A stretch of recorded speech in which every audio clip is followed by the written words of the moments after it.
Magandang gabi guys. Ayan, magbabalik tayo rito sa atin na simulan po na hilig. Ayan. Meron naman kasi tayong isi-sharing na barya guys. Magandang gabi po sa inyong lahat. Ayan. Ang pag-usapan nating barya guys, ito po ay barya po. Ayan, BSP. 10 centimos po kung tawagin nila. Ayan. Year 1995 guys. Ayan. Ayan po. Year 1995. 10 centimos na wala ng halaga. Tinatapon na sa kalsada. Ayan. Tignan natin guys ito kung mayroon na nagbebenta nito, kung magkano ng presyohan nila. Ayan.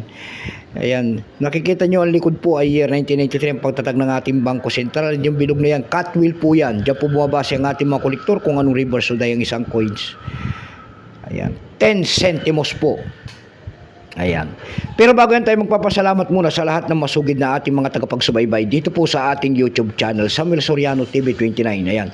Maraming salamat po sa lahat ng aking mga subscriber at magandang gabi.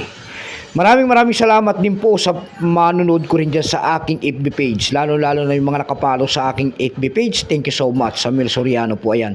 Maraming salamat po sa inyong lahat sa pagpalo nyo po sa akin dyan sa aking FB page.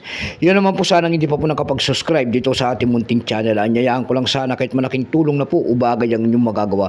Tulad na lamang po sana ng pagpindot ng ating subscribe button, like and share para ma-update ko naman kayo sa mga bago ko pang ilalabas na video about coins. Ay malaking bagay na po kasi yan sa amin na creator po at collector ang inyong mga presensya. Ayan.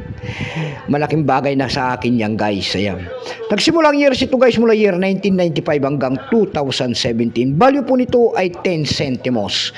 Nakapaloob po yan sa BSP series. Currency piso 1967 up to date po. Kung ano materialis ang ginamit sa barya na yan, yan po ay copper plated steel. May bigat lamang itong 2.5 grams. May haba itong 17 mm. May kapal po yang 1.67 milimetro. Ayan, orientation po ay may alignment number N-1683. Reference number KM-270-1.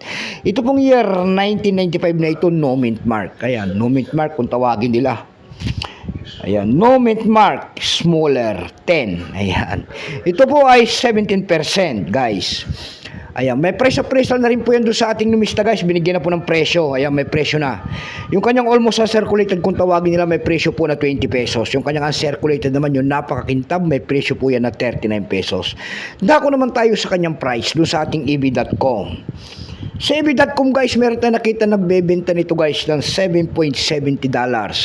Meron naman doon pinakamababa po na bintahan ay $0.95.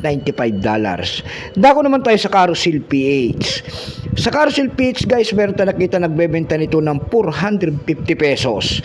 Nasundan po yan ng 100 pesos. Yung pinakamababa po ay 50 pesos na bintahan.